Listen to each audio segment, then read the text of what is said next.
Halo guys, pernah nggak sih kalian ngerasa udah tahu banyak kerjaan numpuk, tapi tetap aja milih rebahan dan nonton drakor sampai lupa waktu? Atau udah bikin deadline buat diri sendiri, malah mepet deadline baru panik sendiri? Nah, itu tandanya kita semua, termasuk gua, kena jebakan prokrastinasi.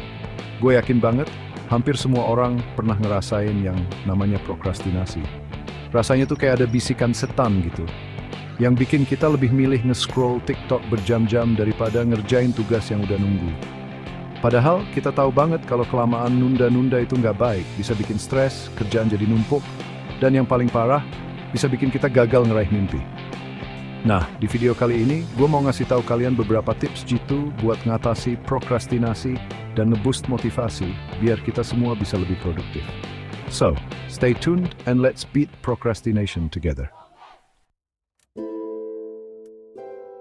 Oke guys, tips pertama yang mau gue bagiin ini simple banget. Namanya teknik 5 menit. Jadi setiap kali kalian ngerasa males buat mulai ngerjain sesuatu, coba deh kasih sugesti ke diri sendiri. Oke, gue coba kerjain 5 menit aja dulu deh. Abis itu boleh berhenti kok kalau emang males. Nah, biasanya nih ya, setelah kita mulai ngerjain selama 5 menit, kita bakal ngerasa lebih semangat dan termotivasi buat ngelanjutinnya. Kenapa bisa gitu? Karena otak kita udah keburu fokus sama tugas yang lagi dikerjain, dan rasa malas itu udah keburu hilang. Ingat ya guys, kunci dari teknik ini adalah memulai. Seringkali yang bikin kita susah buat produktif itu adalah karena kita terlalu lama terjebak di fase nanti aja. So mulai sekarang, coba deh terapkan teknik 5 menit ini dan rasakan sendiri manfaatnya. Pernah nggak sih kalian ngeliat satu tugas gede, terus langsung ngerasa ciut dan males duluan? Nah, itu tandanya kita perlu bagi-bagi tugas itu jadi bagian-bagian kecil yang lebih mudah dikerjakan. Misalnya nih, kalian harus nulis skripsi yang tebelnya kayak batu bata. Daripada langsung stres mikirin gimana cara nulis dari awal sampai akhir, coba deh bagi skripsi itu jadi beberapa bab. Terus setiap bab dibagi lagi jadi sub-bab yang lebih kecil. Dengan cara ini, tugas yang tadinya kelihatannya susah dan overwhelming, jadi lebih terstruktur dan nggak terlalu menakutkan lagi. Ingat guys, perjalanan 1000 mil dimulai dengan satu langkah kecil. Nah, kalau tips yang satu ini cocok banget buat kalian yang gampang bosen dan susah fokus lama-lama. Namanya teknik Pomodoro. Cara kerjanya gampang banget guys. Pertama, tentuin dulu tugas apa yang mau dikerjain.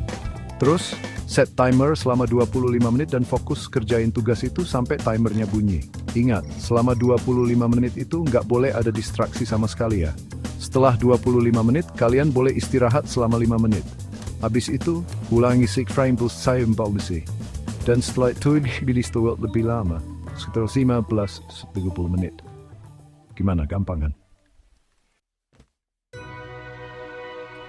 Chapter 4, usir distraksi, biar fokus nggak pecah. Guys, kita hidup di era di mana distraksi ada di mana-mana. Mulai dari notifikasi HP yang nggak ada berhentinya, sampai godaan buat buka media sosial setiap 5 menit sekali. Nah, kalau mau produktif, kita harus bisa ngendaliin distraksi-distraksi ini guys. Pertama, coba deh aktifin mode Do Not Disturb di HP atau laptop kalian selama lagi fokus ngerjain sesuatu. Terus, kalau perlu, download aplikasi pemblokir website biar kalian nggak ketagihan buka YouTube atau Instagram. Selain itu, pastikan juga lingkungan kerja kalian nyaman dan minim gangguan. Kalau perlu, pakai headphone dan putar musik yang bikin fokus, kayak white noise atau instrumental. Chapter 5, kasih reward biar semangat, kasih punishment biar kapok. Nah, tips yang satu ini berdasarkan pengalaman pribadi gue nih guys. Kadang-kadang kita butuh dorongan ekstra biar tetap semangat ngerjain sesuatu. Caranya, kasih reward ke diri sendiri. Misalnya kalau berhasil nyelesain satu bab skripsi tepat waktu, boleh tuh rewardnya nonton film favorit atau makan-makan enak.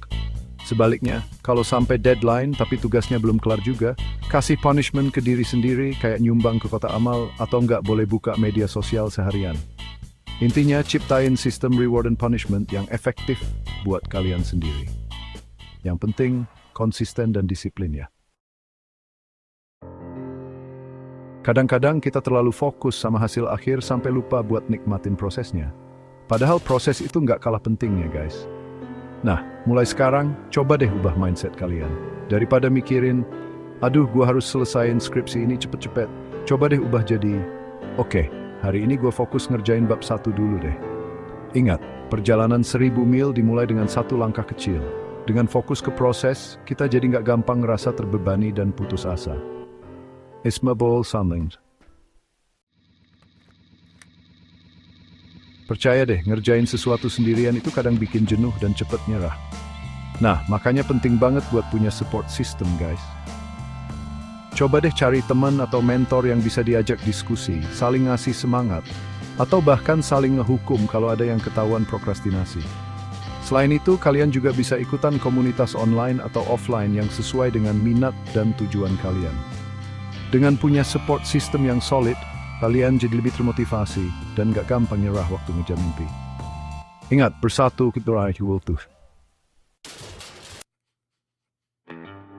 Guys, jangan lupa sama yang satu ini ya, kondisi fisik dan mental itu ngaruh banget sama produktivitas kita. Kalau badan capek dan pikiran stres, dijamin susah buat fokus ngerjain apa-apa. Makanya, penting banget buat jaga kesehatan fisik dan mental. Caranya, tidur yang cukup, olahraga teratur, makan makanan bergizi, dan luangkan waktu buat relaksasi. Ingat guys, mens sana in corpore sano, di dalam tubuh yang sehat terdapat jiwa yang kuat. So, jaga kesehatan kalian ya. Nah, itu tadi guys beberapa tips jitu dari gua buat ngatasi prokrastinasi dan ningkatin motivasi. Ingat, prokrastinasi itu bukan penyakit permanen kok. Dengan strategi yang tepat, kita semua bisa ngalahin kebiasaan buruk ini. Mulai sekarang coba deh terapkan satu persatu tips yang udah gua bagiin. Gak perlu langsung semuanya, yang penting konsisten dan disiplin. Percaya deh, dengan usaha dan tekad yang kuat, kita pasti bisa ngeraih semua mimpi dan tujuan hidup. Oke guys, semoga video ini bermanfaat ya. Jangan lupa like, comment, subscribe, dan share teman-teman kalian ini. Sampai jumpa.